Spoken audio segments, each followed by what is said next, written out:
શ્રી કૃષ્ણ પધાર્યા અને ક્યાં આળતા માગી આ વિદુરના ઘરે શ્રી કૃષ્ણ પધાર્યા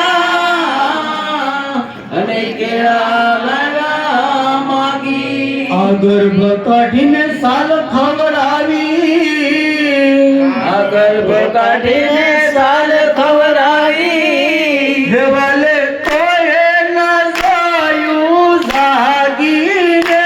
હવે તોય ના જોયું જાગી રે દેવાલે તોય ના જોયું જાગીને હવે તોય ના જોયું જાગી રે દેવાલો પ્રેમને વશ થયા રાજી